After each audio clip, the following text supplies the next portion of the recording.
The spiritual process does not demand that you look up or look down.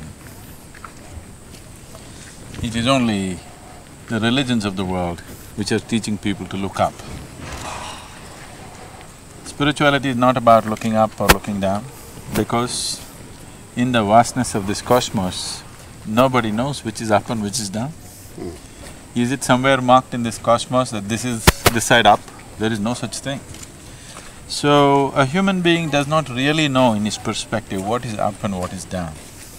There's only one perspective that he has, what is outward and what is inward.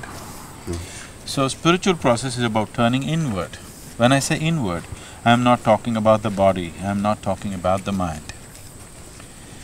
Because what you call as body is something that you gathered from outside over a period of time. Body is an accumulation which happened to us over a period of time. The content of the mind is also an accumulation from the impressions of the world. Body is an accumulation of food that we have eaten.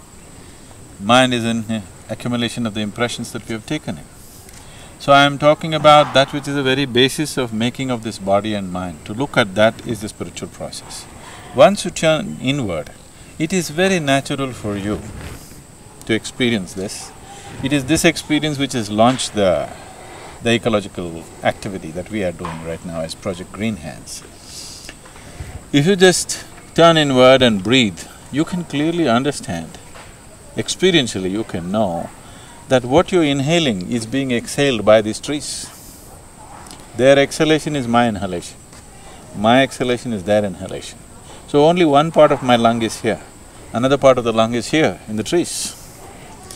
So once I experience this, it is very natural for me to understand that my well-being is not just here, my well-being is in everything. So spiritual process is not an exclusive process. Spiritual process is an all-inclusive process. To be spiritual means, it is not about believing this or that. That is not spirituality, that is religion. Spiritual process means that your experience of life has transcended the limitations of being physical. So that which is not physical has no boundaries. So once you touch a dimension within you which is not physical in nature, your sense of who you are is boundless. So when you say my well-being, there is no human being who is not interested in human well-being. Everybody is interested in human well-being. It is only the scale according to their understanding and experience. In one human being, his idea of well-being may be that I am well, that's all that matters to him. For another human being, human well-being may mean him and his family. For another person, it may mean him and his community. For another person, it may be him and his nation. For another person, him and his race. For another person, the whole humanity. For another person, all life on this planet. For another person, the whole cosmos. So it is only the scale that you're talking about. So every human being is interested in human well-being. It is the scale which is different from person to person. So, once your experience of life touches a dimension which is non-physical in nature, naturally the sense of boundaries are gone within you. There is a sense of all-inclusiveness. So spirituality is an inclusive process, it is not an exclusive process. So whatever is needed, you do.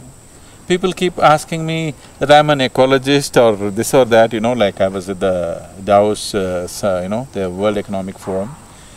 When I went there, one of the questions that somebody came and asked me is, "Oh, you are an amazing tree planter, aren't you?" I said, "No, I'm not a tree planter." And they asked, "What do you do then?" Then I said, "Well, we have planted millions of trees, but I'm not a tree planter." Then I asked, "What do you do?" And I said, "I make people flower." Because that's the most important thing, that human nature flowers into its full depth and dimension. If that happens, being involved in everything is very natural. Whatever is needed, you do. Right now, ecology is an issue. So you do it, not because I am an ecologist. For the well-being of life on this planet, nurturing nature has become a part of our life today. If I was here 1,000 years ago, I wouldn't be talking about planting trees, for sure, because at that time that was not the issue. So, I am not an ecologist, I am not a sociologist, I am not a medical person, I am not a this, that. It is just that once a dimension beyond the physical is a living reality, you are naturally inclusive in your activity. So, whatever is needed, I am doing. I am running businesses, I am running up projects, we're running hospitals, we're running schools, we're running a very major ecological movement in India, the largest tree planting movement in India right now. All this is not because I identify myself with that, because I identify with life. And if life has to happen, all these things have to happen. It's not my choice to plant a tree. It is just that if we have to live well, we have to plant a tree because what we inhale, they exhale. What we exhale, they inhale. So this is a relationship that you cannot do without, There is no way. You can live without, your wife or your husband or your child or anybody. Without a friend you can live, but you can't live without a tree. Every moment there is a transaction between us. So if you want to nurture this one, nurturing life around you is very natural.